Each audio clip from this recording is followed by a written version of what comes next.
Hello दोस्तों, जो हम आज देख रहे हैं वीडियो, इसमें हम स्टेप बाय स्टेप आपको समझाएंगे कि सीबोरिक डर्मेटाइटिस क्यों होता है, कैसे होता है और ये किस कंडीशंस में बढ़ता है और कितने प्रकार का होता है।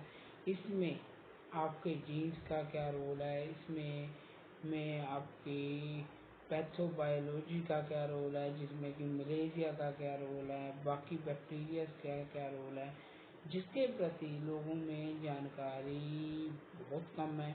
ऑटोइम्यून डिजीज़ है सीबोरिक डर्मेटाइटिस, बहुत लोगों को यही नहीं पता ये इम्यूनोलॉजिकल वो जो ऑटोइम्यून रीज़न है और इसका ऑटोइम्यून होने के कारण क्या है वर्तमान जो ज्ञान है इसके प्रति लोगों में जो धारणा है वो अलग अलग जगह अलग अलग आर्टिकल्स में इनके बारे में बताया तो हुआ है, तो मगर लोगों को ये समझ में नहीं आता। ये 30 से 60 वर्ष के लोगों में ज़्यादा होता है, तो उसका कारण क्या है? ये 30 और 40 की यंग एज में ही क्यों होता है ये ज़्यादा ये यंग एज में होता है, मगर कुछ केसेस में ये बच्चों में भी होता है। वो थोड़ा सा अलग तरह का सीबोरिक डर्मेटाइटिस होता है, उसके बारे में भी हम डिस्कस करेंगे। वर्तमान जो उपचार हैं वो इसको टेम्परेरी आराम देते हैं, जैसे कि कीटाकोनाजोल, वो सिर्फ आराम ही क्यों देता है, वो ठीक क्यों नहीं कर पाता, इसके बारे में भी लोगों को समझ नहीं आती। अब इस वीडियो में हम स्टेप बाय स्टेप आपको सब कुछ समझाएंगे कि कीटाकोनाजोल यूज़ करते करते ही क्यों आराम रहता है, जैसे ही हम उसको छोड़ते हैं तो वो आराम गायब क्यों हो जाता है, जो चीज़ ठीक हो गई है वो वापस कैसे आ गई। अब इस चीज़ को लेकर बहुत लोग कंफ्यूज रहते हैं। अब कीटोकोनाजोल पूरी ज़िंदगी तो कोई यूज़ नहीं कर सकता, अगर यूज़ करेंगे तो साइड इफ़ेक्ट भी डेफिनेटली है तो हैं। अगर दवा का फ़ायदा है तो उसके नुकसान तो हैं। एलोपैथी तो इसी नियम पर चलती है, जो बीमारी हम ठीक कर रहे हैं दूसरी बीमारी ख़राब भी हो रही है तो कोई बड़ी बात नहीं। एंटी फंगल दवाइयाँ हड्डियाँ ख़राब कर देती हैं। मैंने पिछली वीडियो जो डाइट वाली बनाई थी उसमें आपको एक ऑडियो सुनाई थी, जिसमें कि वो पेशेंट बता रहा है उसने एंटी फंगल दवाइयाँ बहुत टाइम खाई तो उसकी ये हिप बोन ख़त्म हो गई, तो ऑस्टियोपोरोसिस हो गया। अब आम व्यक्ति को ये चीज़ कैसे समझ आए कि एक बालों की दवा आपकी हड्डियाँ ख़त्म कर देगी या एक शैम्पू आपको नुकसान पहुंचा देगा, और ये नुकसान दीर्घकालिक होते हैं, कोई ऐसा तो है नहीं कि साल के साथ आ जाते हैं। तो इसलिए क्या होता है, सीबोरिक डर्मेटाइटिस बहुत सामान्य कोशिक बीमारी नहीं है जो कि त्वचा के में सोजश की वजह से होती है। बहुत कम लोग जानते हैं। फिजियोस है, पैथोफिजियोलॉजी में इसके रीज़न क्या है, आज उन रीज़न्स को हम तय बर तय समझाएंगे, स्लाइड्स के साथ समझाएंगे। जो बच्चे बार बार फ़ोन करके कहते हैं हमें समझा दो, होपफुली इस वीडियो में वो आपको समझ आ जाएगा कि आपको क्यों, आपके घर में बाकी बच्चों को, भाइयों को, बहनों को क्यों नहीं हुआ। ठीक है, अब इस स्लाइड में अगर आप देखो, डैंड्रफ और ड्राई स्कैल्प, ये दो तरह की चीज़ें होती हैं। डैंड्रफ तो आपको समझ आती है, पपड़ियाँ दिख रही हैं, छोटी छोटी पपड़ियाँ दिख रही हैं, ये नेचुरल होती हैं। इसमें क्या होता है, नॉर्मल मलेरिया हार्मोन थोड़ा बहुत बनता हो तो थोड़ा सा ये फंगस बनता हो, ये कर देता है। बस जब ये एक्सीड कर जाता है, सीवर ओवर प्रोडक्शन कर जाता है, तो इसको हम सीबोरिक डर्मेटाइटिस कहते हैं। ये यीस्ट फंगल इन्फेक्शन होता है जो कि मलेरिया की ओवर ग्रोथ की वजह से होता है। ये आपके हेयर को हार्श कर देता है और हेयर झड़ने शुरू हो जाते हैं। अब ये इसका मेन कारण क्या है? इसका मेन कारण है स्ट्रेस बहुत ज़्यादा लेना। आज की डेट में स्ट्रेस कौन नहीं लेता। हमारे पंजाबी में कहते हैं टेंशन उदो मुकदी जब नब्ज रुकती। जब बंदे की नब्ज रुक जाती है ना, तब उसकी टेंशन मुक्ति है। ज़िंदगी में टेंशन तो मुक्ति नहीं। अब टेंशन और स्ट्रेस और एंजाइटी की मैनेजमेंट करना ही ज़िंदगी का नाम है। ठीक है, किसी को गालियाँ देने से, किसी से लड़ने से, झगड़ने से कि यार ये डॉक्टर फेल हो गया, वो डॉक्टर फेल हो गया, मुझे तो कोई ठीक कर ही नहीं पाएगा, ये कोई अच्छी बात नहीं है। अगर आपको लगता ही है हमें कोई ठीक कर ही नहीं पाएगा, फिर आप इलाज ढूंढो ही मत, आप इलाज के लिए पूछो मत। मेरे पास बहुत लोग आए थे जो इलाज कराने में ज़्यादा कम और लड़ने में ज़्यादा इंटरेस्टेड होते हैं। कई बार तो मैं उनको दूसरे पेशेंट का नंबर भी दे देता हूँ, अब कोई पेशेंट ना वो बात कर पाए तो वो मेरे से लड़ने लग पड़ते हैं। चलो छोड़ो अब इसको, आज समझने की कोशिश करो इसका टेंशन से क्या लेना देना है, स्ट्रेस से लेना देना क्या है, और ये कैसे बढ़ता है। अब स्कैल्प में डैंड्रफ और ड्राई स्कैल्प होता है। जब तो ये ड्राई स्कैल्प होता है तो ये डैंड्रफ या सेबोरिक डर्मेटाइटिस नहीं होता। डैंड्रफ और सेबोरिक डर्मेटाइटिस अलग तरह की बीमारी है। ड्राई स्कैल्प जिसे कि हम सोरेसिस कहते हैं, और जो हम अटोपिक डर्मेटाइटिस कहते हैं, ये दोनों अलग तरह की बीमारी है। अटोपिक डर्मेटाइटिस बच्चों में ज़्यादा होता है। डैंड्रफ और सेबोरिक डर्मेटाइटिस कंट्रोल और ठीक किया जा सकता है आदतों से, खान पीन से और रहन सहन से। वहीं ड्राई स्कैल्प में बहुत बीमारियों के रीज़न होते हैं, ऑटोइम्यून रीज़न होते हैं, ठीक वो भी हो जाते हैं मगर उसमें मेहनत बहुत ज़्यादा करनी पड़ती है। अब सेबोरिक डर्मेटाइटिस पहला होता है ड्राई सेबोरिक डर्मेटाइटिस। जब चमड़ी बहुत ज़्यादा खुश्क हो जाए तो आपके सिर में तब भी फंगस ज़्यादा ग्रो करने लगती है। मलेरिया ऐसी दिखती है इसमें अगर देखोगे तो, ठीक है। तो मलेरिया में ये ड्राइनेस में भी बढ़ती है। ये ओवर ऑयल प्रोडक्शन से बढ़ती है, क्योंकि इसका खाना पीना क्या है, या तो ये आपका ऑयल खाएगी या आपका सील खाएगी, ठीक है। तो तीसरा क्या है, seborrheic dermatitis. Seborrheic dermatitis oily sebaceous dermatitis है। ड्राई में आपको इचिंग हो रही है, ऑयली में आपको ऑयल ज़्यादा हो रहा है, इसके कारण इचिंग हो रही है। सेबोरिक में बैक्टीरिया फंगस खाने लग पड़ी आपके शरीर के साथ, उसने एक सिम्बायोसिस या तालमेल बना दिया, तुम मेरे लिए बनाई जा, मैं इसको खाती रहूँगी। वो आपके शरीर को भी खाएगी, आपको भी खाएगी, आप पर जीवित रहकर वो फंगस हौली हौली आपको ख़त्म करेगी, ठीक है। इसमें क्या है कि आप जाकर एक नेटफ्लिक्स में देख सकते हो, द लास्ट ऑफ अस एक सीरीज़ है, वो आप समझोगे तो फंगस दुनिया के लिए सबसे बड़ा खतरा बनकर आएगी एक टाइम पर। जैसे जैसे अपना अर्थ का टेम्परेचर बढ़ रहा है तो फंगस का टेम्परेचर बॉडी टेम्परेचर के आसपास पहुंच रहा है। ये बॉडी के अभी बाहर सर्वाइव करना शुरू हुई है, अभी ये सिर पर ज़्यादा हो रही है, हौली हौली कर ये आपके शरीर के अंदर वाले के जो अंदर बॉडी में पार्ट्स हैं वहाँ पर भी बढ़ने लग पड़ेगी। इसे ज़ोंबी फंगस भी कहते हैं, क्योंकि ये पीछे वैज्ञानिक ने एक कीड़ियों में ढूंढा था कि उनको फंगस ने उनका ब्रेन कंट्रोल कर लिया था, और फंगस उनसे वो काम करा रही थी जो उनको अपना वो नॉर्मल नहीं करती हैं। आंस जो होती है कीड़ी कहते हैं हमारे इधर, तो हिंदी में क्या कहते हैं, अगर थोड़ी सी पंजाबी हो रही है तो आप मुझे माफ़ करना, ठीक है। अब ये अभी तक तो ये फंगस हमारे दिमाग को इन्फेक्ट करने के कैपेबल नहीं है, ये अभी जो आंट्स हैं उनको ही इन्फेक्ट कर रही हैं। जो ज़ोंबी फंगस है उसे कोर्डिसेप्स कहते हैं, वो कोर्डिसेप्स है। अब हम उसके बारे में डिस्कशन ख़त्म करते हैं। हम सिर्फ यही समझाना चाहते हैं फंगस इतना इजी नहीं है, फंगस बहुत ख़तरनाक है। अगर आँख में चले गया तो आँख खा जाएगा, अगर दिल में चले गया तो हार्ट के सारे वाल खा जाएगा।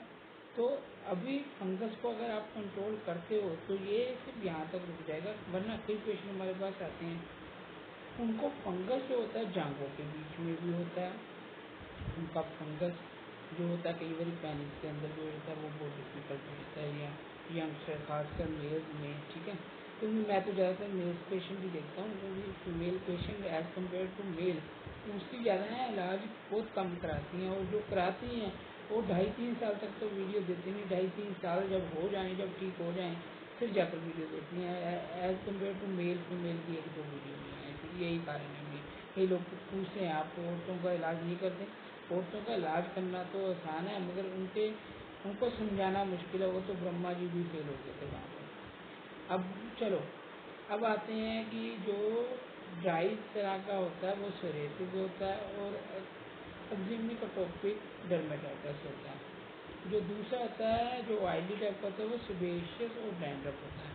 अब डैंड्रफ सिर्फ बारिश के दिनों में जब नमी ज़्यादा होती है तब फैलता है, वहीं सीबोरिक डर्मेटाइटिस रेगुलर चलता रहता है, ये 12 महीने चलता है। डैंड्रफ तो कुछ बारिश के दिनों में आकर ख़त्म हो जाता है, वहीं सीबोरिक डर्मेटाइटिस ख़त्म नहीं होता। सोरेसिस भी 12 महीने रहता है, ठीक है, मगर ये स्किन को ड्राई कर देगा, ये इतना ड्राई कर देगा कि नहाने से भी पपड़ियाँ नहीं उतरेंगी। अगर नहाने से पपड़ियाँ उतर रही हैं तो वो सीबोरिक डर्मेटाइटिस है, अगर नहीं उतर रही वो सोरेसिस या अटोपिक डर्मेटाइटिस होगा। अटोपिक डर्मेटाइटिस में स्किन की सबसे बाहरली लेयर अफेक्टेड होती है, ये बहुत रेड स्किन होती है।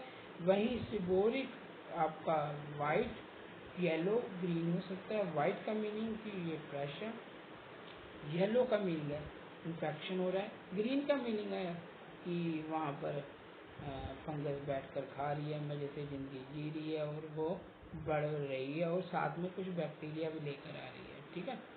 तो सोरेसिस और सीबोरिक डर्मेटाइटिस और अटोपिक डर्मेटाइटिस में ये नहाने से नहीं झड़ते, सोरेसिस और अटोपिक डर्मेटाइटिस, वहीं सीबोरिक झड़ जाता है, ठीक है। तो मेजर डिफ्रेंशिएशन यही है। लोग कंफ्यूज होते हैं इससे, हमें सीबोरिक है, सोरेसिस है, क्योंकि डॉक्टर भी को कंफ्यूज करते हैं, डॉक्टर को खुद नहीं मालूम सीबोरिक और सोरेसिस में डिफरेंस कैसे है। हमारे पास एक पेशेंट आया था, आप मेरे चैनल पर जाना, वहाँ वो बच्चा गोद पर लेकर बैठा है, उसको डॉक्टर कह रहे तुझे सोरेसिस है, सोरेसिस का इलाज करते रहे, उसको खास था सीबोरिक डर्मेटाइटिस, जैसे उसका सीबोरिक ठीक किया वो ठीक हो गया। अब सीबोरिक डर्मेटाइटिस आपके बॉडी के कौन से पार्ट्स को अफेक्टेड करता है, ये आपके स्कैल्प को अफेक्टेड करता है, आपकी आईज़ को, आईब्रोज को, आई लैशेस को भी इफेक्ट करता है। अगर आप मेरे चैनल में जाओगे, करनाल का बच्चे और उसके पापा की वीडियो है, दोनों ठीक हुए हैं हमसे, बच्चा 1 साल में ठीक हुआ है। उसके बच्चे की आईब्रोज में जो ये था डैंड्रफ थी, वो आँख के अंदर जाती थी। अब न्यूरोलॉजी वाले कहते हैं ये बच्चे की आंखों में न्यूरोलॉजिकल प्रॉब्लम है। अब स्किन वाला डॉक्टर भी मानता था हाँ ये न्यूरोलॉजिकल प्रॉब्लम है, इसका आप इलाज वहाँ से कराओ।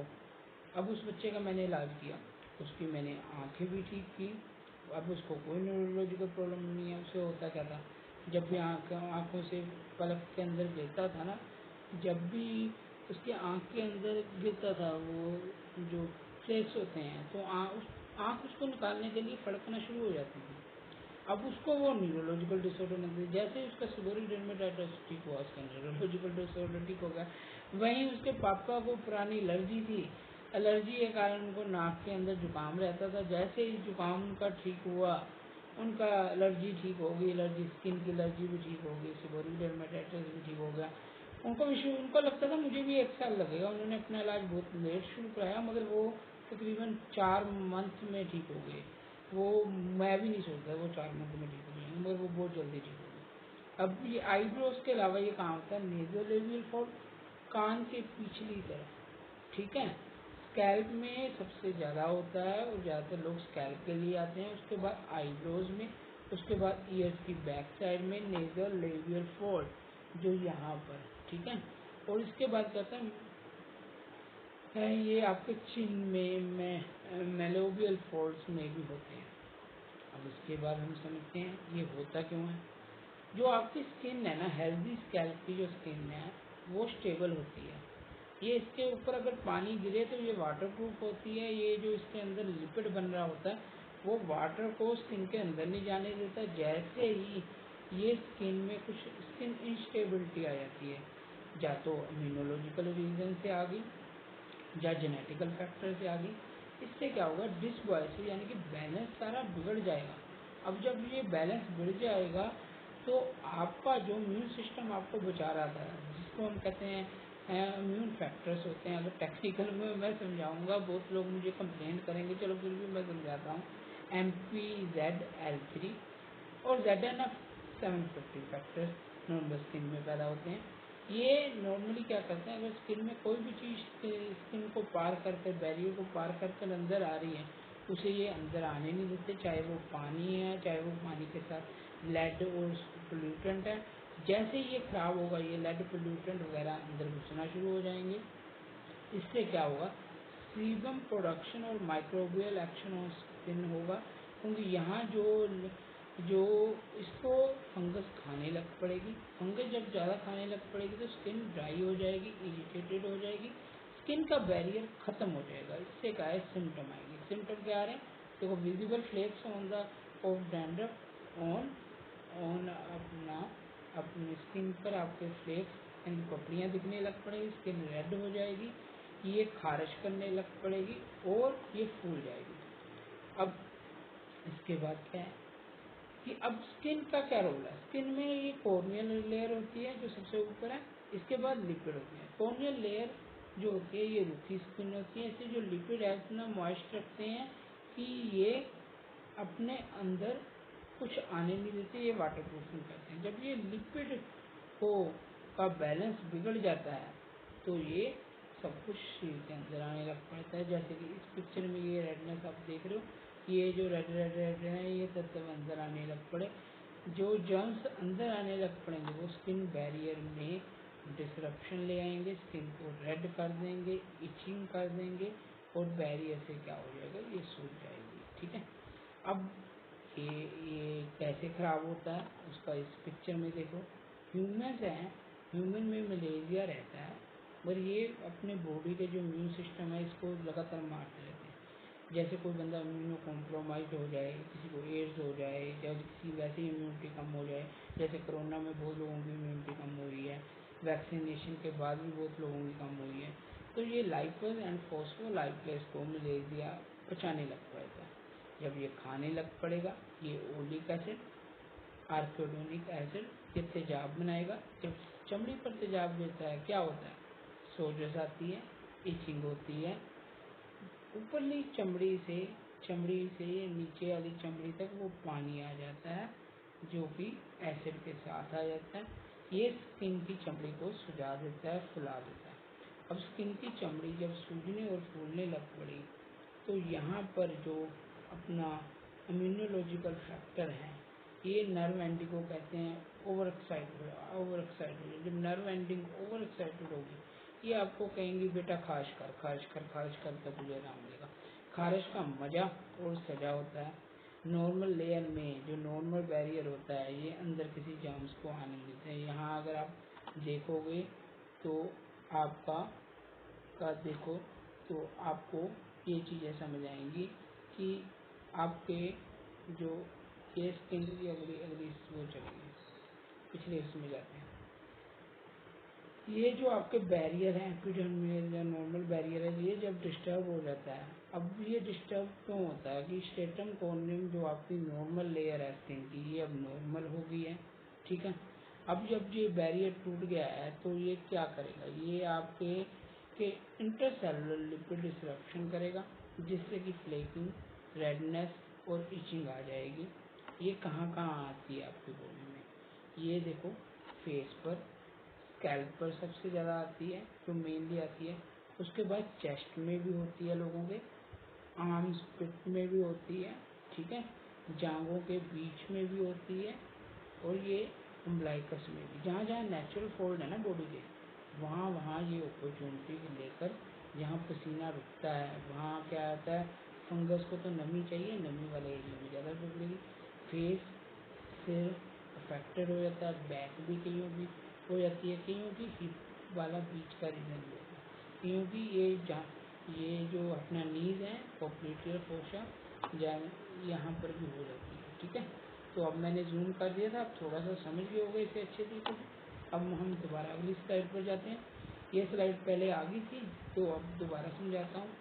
अब क्या है, देखो नॉर्मल स्किन में मैंने जैसे बोला ये आपकी नॉर्मल स्किन है, इसमें बैरियर होता है anti-ZLC और ZNF factor 750। These are part of autoimmune disease. Autoimmune disease क्या है, आपकी बीमार जो इम्यूनिटी क्या है, आपके शरीर में कोई भी जर्म्स को एंटर नहीं कर देती। जैसे ही ये ख़राब होती है या डिस्टर्ब होती है, क्योंकि ओलिक एसिड और हाई अदर एसिड जो बनाता है फंगस खाने के बाद लिपिड से रिएक्ट कर वो इसको कम ख़राब करती है। ठीक है, अब इससे क्या होता है, आपका स्किन का बैरियर ख़राब हो जाता है, क्योंकि क्या है जब उसने सारा ऑयल खा लिया फंगस ने तो स्किन ड्राई होगी।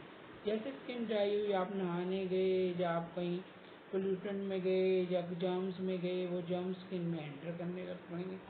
ये जर्म्स जब एंटर करते हैं तो ये क्या करते हैं, ये इचिंग साइकिल शुरू कर देते हैं। ठीक है, अब पहला पॉइंट है cycle, it suppresses itching and break the vicarious cells. सबसे पहले तो जो नर्व्स की फाइबर कहेंगी यार इचिंग बंद कर दो भाई, बंद कर दो इचिंग से, इचिंग। मगर क्या है, जब मीठी मीठी खाश हो तो बंदा तो रुकता नहीं है, बंदा खुचाने लग पड़ेगा, खुचाने लग पड़ेगा, जो ऐसे खुचाने लग पड़ेगा, स्क्रैचेस करने लग पड़ेगा, स्किन का जो बचा खुचा लिक्विड वो भी उड़ जाएगा। अब इससे क्या होगा, सोजस आ जाएगी। ये सोजस क्या करेगी, ना आपको दिन में काम करने देगी, ना आपको रात को सोने देगी, ना आपको को ये बैठने देगी, दोस्तों में आपको को ये हीनता की भावना लाएगी। इससे क्या होता है, मेंटल एंजाइटी, डिप्रेशन। बहुत लोग जब सो नहीं पाते तो रात को 1-1 बजे मैसेज करते हैं, और ये 1-1 बजे वाले मैसेज करने वाले एक भी पेशेंट ने आज तक मेरे से दवा नहीं ली। मैं बहुत बार हंसता हूँ, जो रात को फ़ोन करते हैं वो थोड़ा सा मेंटली ज़्यादा डिप्रेशन में होते हैं। भाई साहब फिर मैसेज मत करो, सुबह कॉल करो, कॉल करने पर दवा लेने पर इलाज होगा। मैसेजेस में मैं कोई वो तो हूँ नहीं, साधु संत तो हूँ नहीं, आपको आशीर्वाद देकर ठीक कर दूंगा, मैं तो दवा से ठीक करूँगा ना, तो उसके लिए आप कॉल करो। ठीक है, तो थोड़ा थोड़ा फन वे में समझा रहा हूँ, आप बुरा मत बनाना। ये एक्चुअली होता है, लोग क्या करते हैं, लोग अपनी ज़िंदगी से इतने परेशान आए हुए हैं आजकल कि वो डॉक्टरों को गालियाँ निकाली जाएंगी। अब डॉक्टरों में क्या है, देखो एलोपैथी में सिर्फ कीटोकोनाजोल है, फ्लूकोनाजोल है, बहुत मेडिसिन फेल हो गई हैं। बहुत MBBS डॉक्टर खुद इलाज के लिए आते हैं, वो आपका इलाज क्या करेंगे। जो अपना इलाज करने के लिए होम्योपैथी में आ रहे हैं, बहुत ऐसे बंदे हैं। पर ऐसे बंदे अगर आगे आकर ठीक होने के बाद बताते थोड़ी। अभी भी अलवर में एक भाई साहब ठीक हुए हैं, उन्होंने, वो एलोपैथी डॉक्टर थे, अब उन्होंने बताना थोड़ी है कभी किसी को, वो तो मेरे से भी नहीं बात करते हैं, क्योंकि अब वो ठीक हो गए हैं, तो अब क्या लोड़ है बात करने की डॉक्टर साहब से। तो ये भी प्रॉब्लम खड़ी हो जाती है ना। अब ऐसा है कि मज़ा सजा ये खारिश कराएगी, खारिश करते करते मज़ा आएगा। खारिश करने से क्या है, जो सारा ऑयल उड़ जाएगा, उसके कारण स्किन का बैरियर ख़राब हो जाएगा। जब स्किन का बैरियर ख़राब होगा, जो चीज़ें नहीं जाने वाली वो भी अंदर चले जाएंगी, तो मज़ा सजा में आप फंस जाओगे। अब जब भी स्किन हील करती है तब भी इचिंग होती है, तब भी बंदा खारिश कर उसे हील नहीं होने देता। अब इसको हील करना कैसे है, उसके लिए हम अपने पेशेंट को कुछ खास तरह की दवाइयाँ देते हैं, जो कि कभी भी इचिंग हो तो तब लगाओ, तब इचिंग को टेम्परेरी रिलीव कर दे। अब मजा सजा के बंदे फंस कर ये सेबोरिक डर्मेटाइटिस में ऐसे फंसते हैं, ये बंदे सालों के साल, महीनों के महीने इसकी वजह से तंग आ जाते हैं। बहुत लोग ऐसे भी हैं जिनकी शादियां तक खराब हो जाती हैं, जो शादी करते नहीं, या जो सोचते ही नहीं हम शादी करेंगे, वो लड़कियों के पास जाने से घबराते हैं कि कोई मेरे बारे में क्या सोचेगा, कोई ज़्यादा पास आ गया। अब इसमें क्या है, एक्सेस ऑफ सीबम मेन कारण है। सीबम कंपोजिशन अगर सही कंपोजिशन होंगी, उसमें ऑटोइम्यून फैक्टर होंगे, जो भी मैं आपको बता रहा हूँ, उससे आपका स्किन में जो सीबम वो मलेरिया खा नहीं पाएगी। जब मलेरिया खा ही नहीं पाएगी, वो वहाँ पर बढ़ेगी नहीं। जेनेटिकल फैक्टर जैसे कि एड्स हो गया, जब बाकी ऑटोइम्यून डिजीज़ होगी, जैसे HLA-B27 वालों को सेबोरिक डर्मेटाइटिस बहुत ज़्यादा। एक टाइम पर मैं सेबोरिक डर्मेटाइटिस में गुस्सा इसलिए था क्योंकि HLA-B27 वाले पेशेंट को ये हो रहा था, मगर बाकी करते करते आज की डेट में सेबोरिक के मैं इतने पेशेंट ठीक कर चुका हूँ। तो भगवान कहीं लेकर आता है तो आपको, तो मैं ज़्यादा उस टाइम स्पाइन के केसेस देख रहा था, भगवान ही तो सेबोरिक डर्मेटाइटिस के लिए आया। आज की डेट में सेबोरिक के इतने पेशेंट ठीक हो रहे हैं और खुश हो रहे हैं, तो उनकी खुशी में मेरी खुशी। जब कोई पेशेंट ठीक हो जाता है वो दिन खुशी वाला होता है, जब आपने कुछ कमाया वो दिन खुशी वाला नहीं होता। ठीक है, अब ऐसा है कि इसमें मलेरिया यीस्ट कंट्रोल, या तो सीबम की कंपोजिशन ठीक करो, जिसमें कि ऑटोइम्यून फैक्टर कंट्रोल करो। ऑटोइम्यून फैक्टर में मैंने आपको बता दिया ZNF50 और MPL-ZL3, ये अगर बनने लग पड़े तो मलेरिया अपने आप भाग जाएगी, मलेरिया कंट्रोल हो जाएगा। ऑटोइम्यून को होम्योपैथी कंट्रोल कर लेती है। एलोपैथी में कोई दवा नहीं। दूसरा, स्किन का बैरियर, अगर body over production of sebaceous gland इनके कंट्रोल हो जाए तो बैरियर अपने आप को रिस्टोर करने लग पड़ता है, क्योंकि मलेरिया को जब खाने को मिलेगा ही नहीं, और अगर खाने को जो सीबम मिल रहा है, अगर हम उस सीबम को ऐसा कर दें कि वो खाए और मर जाए, तो बैरियर रिस्टोरेशन होता है। और उसमें हम कुछ खास तरह की दवाइयाँ देते हैं जो कि इच करने पर और बैरियर रिस्टोरेशन पर मदद करती हैं। अब समझते हैं कि इसमें फैक्टर्स क्या होते हैं जो आपको इस बीमारी की तरफ लेकर जाते हैं। अब आप देखो, सबसे पहला फैक्टर है एक्सेस ऑफ ऑयल, दूसरा है ग्रोथ ऑफ मलेरिया, तीसरा है सीबम प्लग जो होते हैं ये ब्लॉक कर देते हैं, इसलिए कईयों के सिर पर पीले पीले दाने हो जाते हैं। जैसे हमारी पिछली वीडियो में शादी गुल के हो गए थे, शादी गुल का थोड़े टाइम में वो ठीक हो गया, अब वो नॉर्मलाइज है। हेयर रूट्स, जब ये दाने हो जाते हैं तो ये हेयर रूट्स को खा देते हैं और बाल जड़ जाते हैं, लोग गंजे हो जाते हैं। ठीक है, अब मैं इसमें क्या है, जेनेटिक लाइपोसक्शन जेनेटिकल फैक्टर हो गए। इसमें क्या हो गया, एड्स हो गया। बाकी चीज़ों में मेटाबॉलिक अल्ट्रेशन, मेटाबॉलिक कुछ बीमारियाँ जैसे कि थायराइड, कुछ बीमारियाँ कुशन डिजीज या अदर हार्मोनल डिसऑर्डर भी इसको इधर ले जाते हैं। फैटी लीवर भी इधर ले आता है, फैटी लीवर। और इसमें बहुत पेशेंट हमारे पास आते हैं जिसमें हार्मोनल गड़बड़ होती है। उसमें क्या है कि कई यंगस्टर के ब्रेस्ट फीमेल जैसे भी हो जाते हैं। इन्वायरमेंटल फैक्टर, मान लो कोई बंदा कपड़ा फैक्ट्री में काम कर रहा है, कोई कुछ ऐसी फैक्ट्री में काम कर रहा है जहाँ इन्वायरमेंटल लेड और आर्सेनिक बहुत ज़्यादा है, तो उसको यही सजेस्ट किया जाएगा। सब कुछ दवाई नहीं होती, थोड़ी सी नौकरी भी बदलनी पड़ेगी। सो में हाइपर सिबोरिक सेसिबम प्रोडक्शन, इसको हमें नॉर्मल करना पड़ेगा। हाइपर हाइड्रोसिस, ज़्यादा पसीने आने को कंट्रोल करना पड़ेगा। तो इसके साथ क्या है, मलेरिया स्पीशीज के साथ जैसे ही हम इचिंग करते हैं, कुछ बैक्टीरिया भी अपॉर्चुनिस्टिक आ जाते हैं, तो उनको भी कंट्रोल करना पड़ेगा। अब इसमें क्या करना है, हमने ये 4 पॉइंट हैं जो हमने कंसीडर करने हैं। क्लियर करना है सीबम रेगुलर बेसिस पर, अनब्लॉक्ड करनी है जो क्लॉग्ड पोर हैं स्किन की। ठीक है, उसके बाद एंटी बैक्टीरियल और एंटी इंफ्लामेटरी की शैम्पू यूज़ करने, ऑयल यूज़ करने, ताकि वो बैरियर रिस्टोर हो। ठीक है, मॉइस्चराइजेशन करनी है। मॉइस्चराइजेशन बहुत लोग कहेंगे ऑयल ही ज़्यादा बन रहा तो आप और ऑयल लगा दोगे तो कैसे ठीक होगा। अभी कल परसों किसी ने कमेंट डाला, अरे डॉक्टर साहब तो कमेंट में किसी को कह रहे हैं कि कोकोनट ऑयल यूज़ कर ले। कोकोनट ऑयल का यूज़ करके फायदा हुआ जब कोकोनट आगे ही ऑयल ज़्यादा बन रहा है। अब ऑयल बन तो रहा है, अब ऑयल को ऐसा बना दो कि ऑयल वो खाए तो बैक्टीरिया मर जाए, जब वायरस जो फंगस ये मर जाए। ठीक है, ये इससे स्किन रीजनरेशन होगी। ठीक है, अब इसमें क्या है, जब हम दवा देते हैं तो हम उस ऑयल को ऐसा बनाते हैं कि वो ऑयल जब फंगस खाती है तो वो मर जाती है। इसीलिए कई पेशेंट कहते हैं स्किन रेड हो जाती है, फिर रेड होकर उनकी नॉर्मल हो जाती है, कुछ दिन रेड और दाने हो जाते हैं। शादी गुल को हो जाते हैं। शादी गुल वीडियो में ये बता भी रहा है, सभी लोग वीडियो में सब कुछ बताते नहीं। ठीक है, अब ऐसा है कि दुनिया में एक ही दवा है एलोपैथी में, कीटोकोनाजोल शैम्पू। भाई साहब रोज कीटोकोनाजोल शैम्पू लगाओ, आपका ये ठीक हो जाएगा। अगर कीटोकोनाजोल इतना अच्छा काम करता है तो एलोपैथी डॉक्टर होम्योपैथी में क्यों आकर इलाज करा रहे हैं। अब कीटोकोनाजोल आप पढ़ो, कीटोकोनाजोल जो होस्ट लिपिड मेटाबॉलिज्म में मैंने आपको बोला था कुछ फैक्टर्स होते हैं, इनको प्रमोट करता है।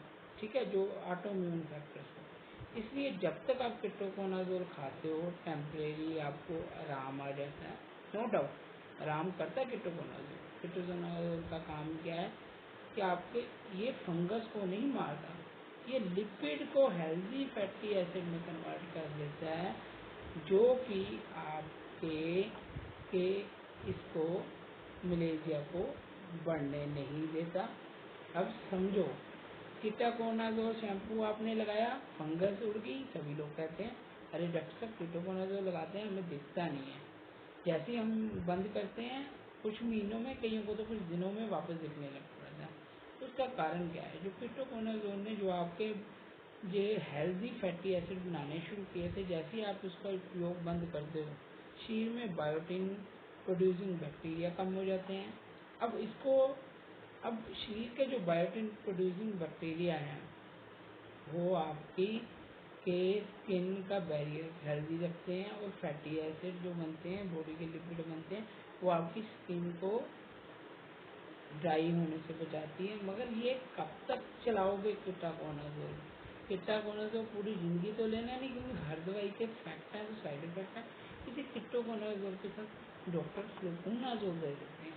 अब फ्लूकोनाजोल का क्या इम्पैक्ट है? फ्लूकोनाजोल की मैंने लास्ट वीडियो में डाला था, अगर आपने डाइट वाली वीडियो देखी है तो उसमें मैंने बताया, एक बंदे की ऑडियो एंड में चलाई थी, जिसमें उसका फ्लूकोनाजोल रेगुलर लेने से ओस्टियोपोरोसिस हो गया, उसकी जांघ की हड्डी सारी गल गई, हिप बोन जिसे कहते हैं वो गल गई। अगर आपने सिर ठीक कर लिया और आप जोड़ों के मरीज बन गए, तो इसमें क्या समझ आ रही है भाई साहब? ऐसी दवा खाकर जो एक बीमारी ठीक करे, उससे बड़ी घातक बीमारी से एलोपैथी में नॉर्मली एक बीमारी ठीक होती है, 10 बीमारियां होती हैं। अब इसमें देखो आप, ये कीटोकोनाजोल का फैक्ट है। कीटोकोनाजोल जब हम शैम्पू लगाते हैं, ये आपका फैटी एसिड बायोसिंथेसिस बढ़ाती है। जैसे ही फैटी एसिड का बायोसिंथेसिस ठीक होना शुरू हुआ, यहाँ पर ऑटोइम्यून फैक्टर CYP450 और बाकी ऑटोइम्यून फैक्टर बढ़ने लग पड़े। अब ये क्या करेंगे? ये हेल्दी फैटी एसिड बनाएंगे, ठीक है। जबकि नॉन हेल्दी एसिड जो रेड में दिख रहा है, ये यहाँ पर दिख रहा है, ये नॉन हेल्दी है, ये हेल्दी है, ठीक है। अब कीटोकोनाजोल खाने से फैटी एसिड बायोसिंथेसिस होता है। जितना टाइम आप कीटोकोनाजोल और खाते हो, बॉडी अपना बायोटिन बनाने लग पड़ती है। अब बॉडी ने बायोटिन बनाना है, बाहर से भी आप कितना खा लोगे? ये मदद तो करता है, मगर लंबे टाइम तो आपकी बॉडी ने बनाना है। जब अपनी बॉडी ये बायोटिन और ये सेबेशियस नॉर्मल सिक्रीशन करने लग पड़े, हेल्दी सिक्रीशन करने लग पड़े, और फैटी एसिड ट्राइग्लिसराइड के साथ CYP450 नामक जब बाकी ऑटोइम्यून फैक्टर बनाने लग पड़े, तो कोई भी फंगस आपके सिर का लिपिड खा ही नहीं पाएगी। जब हाइड्रोलाइसिस ख़त्म हो गया, यानी कि ये लिपिड को पचाने वाला पचा ही नहीं पाया बैक्टीरिया, तो वो ख़त्म हो जाएगा। अब लिपिड को बचाने वाला फंगस ख़त्म हो गया, तो बैक्टीरिया भी ख़त्म हो जाएगा। बैक्टीरिया में क्या है? स्टेफाइलोकोकस स्पीसीज होती है, जो रेयर स्पीसीज होती हैं। ये ग्राम नेगेटिव स्पीसीज है, इन पर एलोपैथिक दवाइयाँ आम तौर पर काम नहीं करती। तो ये इससे क्या होता है? जब ये तेल बनने लग पड़ा, आपका स्किन बैरियर डिस्ट्रक्शन ठीक होने लग पड़ी। अब स्किन बैरियर डिस्ट्रक्शन ठीक होने लग पड़ी, तो इसने आपको जो ये फैक्टर बनाने हैं, इन्होंने आपके शरीर के अंदर बीमारी को जाने नहीं देना। तो कीटोकोनाजोल इनडायरेक्टली डायरेक्टली बायोटिन की प्रोडक्शन ठीक करती है और टेम्परेरी रिलीव करती है। मगर जैसे ही आप इसको छोड़ते हो, आपकी इम्यूनिटी उतनी अच्छी नहीं रहती कि ये ठीक रहे, आप वापस बीमारी की तरफ आ जाते हो। अब होम्योपैथी का क्या रोल है? होम्योपैथी सबसे पहले तो कारण ढूंढते भाई साहब, कारण क्या है? कारण देखो, मेरे पास कारण इसका HLA-B29 वाले पेशेंट भी हैं जिनको सेबोरिक रेमेटाइटिस है। कारण में लीवर के पेशेंट होते हैं जिनमें लिपिड कोलेस्ट्रॉल लिपिड बहुत हाई लेवल पर होता है, कोलेस्ट्रॉल हाई लेवल पर होता है, तो ये होता है। फैटी लीवर में भी ये होता है। कुछ हार्मोनल डिजीज जिसमें कि मेल हार्मोन कम हो जाता है, उसमें भी ये होता है। कुछ लोग जब बहुत ज़्यादा तेल खाते हैं, उनमें भी ये ज़्यादा होता है। कुछ लोगों को बालों में हाथ मारने की बहुत ज़्यादा आदत होती है। कई हैबिचुअल होते हैं, कई तो इचिंग के पीछे करते हैं, मगर जो हैबिचुअल होते हैं वो यंग एज में आकर इसमें फंस जाते हैं। कहीं को बाल सेट करने की बार बार हाथ मारने की आदत होती है। जब भी हम हाथ मारेंगे, जितना मर्जी हाथ साफ कर लें, इसमें थोड़ी बहुत तो मिट्टी आ ही जाएगी, ठीक है। तो इससे क्या है कि ये प्रॉब्लम बढ़ती हैं। अब ये जो अब नॉर्मल डैंड्रफ हो रही है इसको होम्योपैथी नॉर्मल की तरफ लेके जाती है। ऑयलिंग आपकी स्किन को ठीक करती है। इंडिविजुअल सेंसिटिविटी, आप अगर एक घर में बीमार हुए हो, आपका भाई नहीं हुआ, आपकी मम्मी नहीं हुई, आपके पापा नहीं हुए, आप अकेले क्यों हुए हो, वही सेम चीज़ें खाकर उसको ठीक करती है। हेयर लॉस जो सीबोरिक डर्मेटाइटिस की वजह से आ रहा है उसे ठीक करती है। प्यूराइटिस जो इसके कारण इचिंग होती है, इच को अगर हमने कंट्रोल कर लिया तो हम स्किन की रेडनेस को कंट्रोल कर लेंगे, हीट को कंट्रोल कर लेंगे, स्किन की पीलिंग को ठीक कर लेंगे। तो इचिंग अगर आपने कंट्रोल कर ली तो आपने स्किन की हीलिंग को प्रमोट कर दिया, आपने ऑयली स्किन ऑयल को उड़ने नहीं दिया। क्योंकि जब भी हम इच करते हैं हम ऑयल उड़ा देते हैं। मैंने पहले बताया स्किन बैरियर की स्लाइड में, उस स्लाइड को दोबारा सुन लेना अगर कुछ कंफ्यूजन हो। जब भी स्किन बहुत ड्राई होती है तब पील होती है, अगर ड्राई नहीं होगी तो पील कैसे होगी, ठीक है। तो इससे क्या होता है, फेस पर, स्कैल्प पर, नेजल फोल्ड पर, मतलब अपना नेजल एवियर फोल्ड पर, आईज प्रो में, आईज के ऊपर, चेस्ट में, बैक में, सभी जगह ये गायब होना शुरू होती है और स्किन नॉर्मल हो जाती है। ये primary factors malaria individual level पर और सीबम लेवल, तीनों लेवल पर होम्योपैथी कंट्रोल करती है। ऑटोइम्यून पर तो होम्योपैथी स्पेशलाइज्ड है। अब मेरा यहाँ पर टॉपिक ख़त्म हो गया। मैंने कोई रामबाण दवा इसमें नहीं बतानी, एक्चुअली कोई भी रामबाण दवा नहीं होती। जैसे रिसेंटली मेरे पास एक पेशेंट आया, उसका वो आया दिल्ली से, उसको था सीबोरिक डर्मेटाइटिस। सीबोरिक डर्मेटाइटिस के साथ उसको लीवर भी फैटी आ गया, वो ओवरवेट भी निकल आया। उसके बाद उसका अपना किडनी स्टोन भी आ गए, उसके गाल ब्लैडर स्टोन भी आ गए, उसके ब्लड वेसल हार्ट की ब्लॉकेज आ गई, कि अपना उसके पेनिस की ब्लड वेसल ब्लॉकेज आ गई। अब इसमें सारा क्या था, सिस्टम डिस्टर्ब हुआ पड़ा। इसकी कौन सी रामबाण दवा निकल सकती थी। अगर वो अपने लेवल पर दवा लेने जाता, उसने सिर्फ सीबोरिक की दवा लेनी थी। आज की डेट में उसकी 9 प्रॉब्लमों की एक दवा मैं दे रहा हूँ और वो सभी का चार्जेस, वो जो नॉर्मल चार्जेस हैं उसी में मैं 6 बीमारियाँ, 8 बीमारियाँ, 10 बीमारियाँ ठीक कर रहा हूँ। अगर उसको अकेला सीबोरिक डर्मेटाइटिस होता तब भी उसी में ठीक करना था। तो बीमारी जब ठीक करनी है तो सभी लेवल पर ठीक करनी है, टेम्परेरी लेवल पर एक जगह नहीं ठीक करनी। तो इसके लिए रामबाण दवा ये जी वो है। कई लोग मुझे कहेंगे जी मिजेरियम खाने से ठीक होता है। भाई मिजेरियम खाने से हर पेशेंट ठीक होता है तो कोई पेशेंट किसी डॉक्टर के पास आता ही नहीं। जो लोग कह रहे हैं मिजेरियम इकलौती दवा है, मिजेरियम मैंने भी बताई है मगर मिजेरियम इकलौती दवा तो है नहीं। अब मिजेरियम का एक बात सुनो, मिजेरियम आयुर्वेदिक में जाओगे, मिजेरियम का ऑयल यूज़ करते हैं खाने के लिए, तो मिजेरियम कभी आयुर्वेदिक वाले देते नहीं, जबकि बेसिक ये आयुर्वेदिक दवा है, ये होम्योपैथी दवा तो है ही नहीं।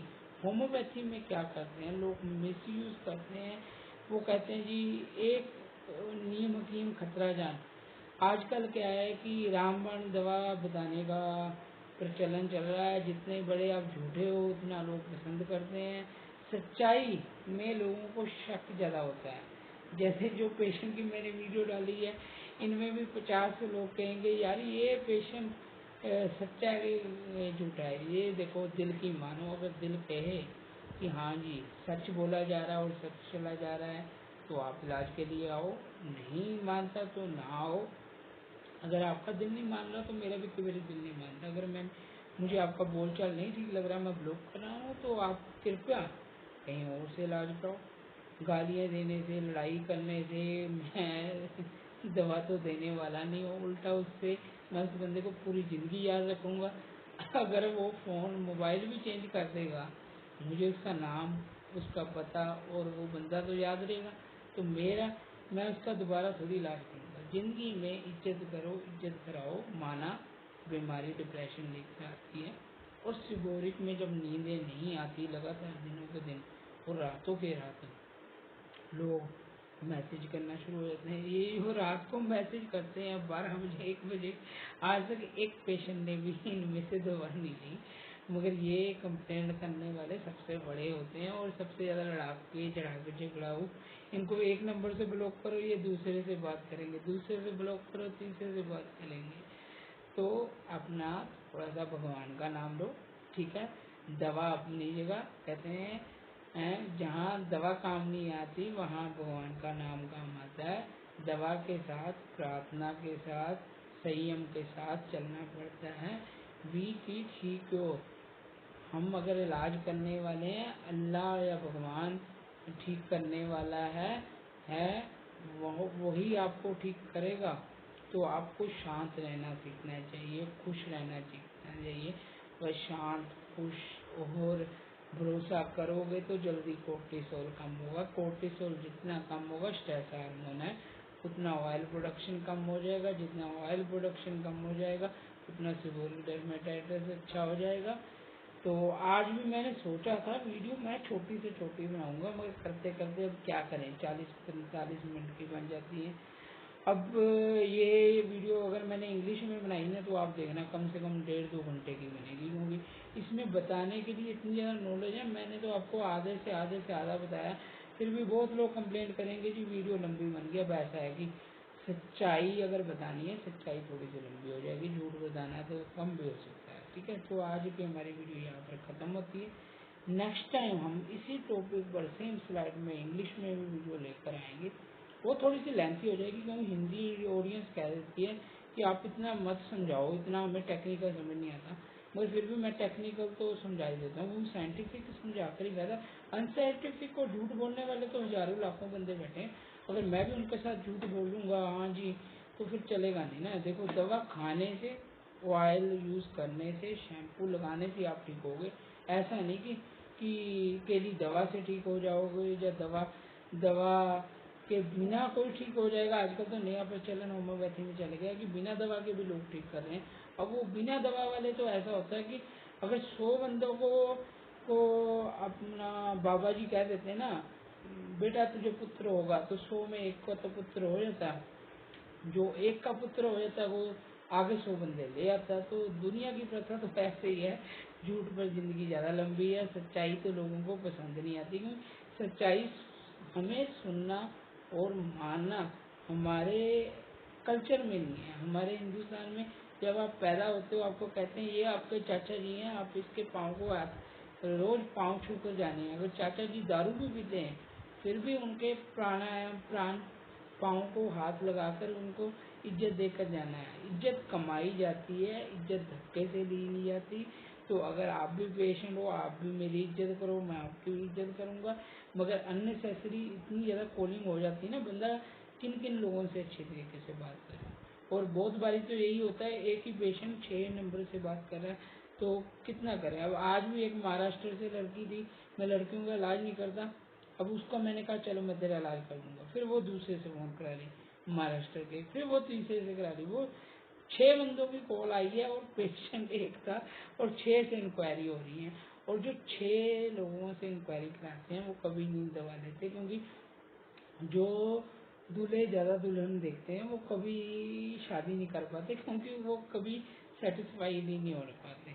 तो चलो, आज का टॉपिक हमारा यहाँ पर ख़त्म होता है। इसके साथ ही हम नेक्स्ट टाइम और वीडियोस लेकर आएंगे। होपफुली आपका आज का ये डाउट ख़त्म होगा जी, सेबोरिक डर्मेटाइटिस क्यों होता है। इससे ज़्यादा तो एक्सप्लेन करना मेरे भी बस का नहीं है, ठीक है। चलो, okay bye, thanks a lot. अगर आपने ये एंड तक देखा है तो आपने तो सब्र बहुत अच्छा होगा, मैं यही कह सकता हूँ। Okay bye.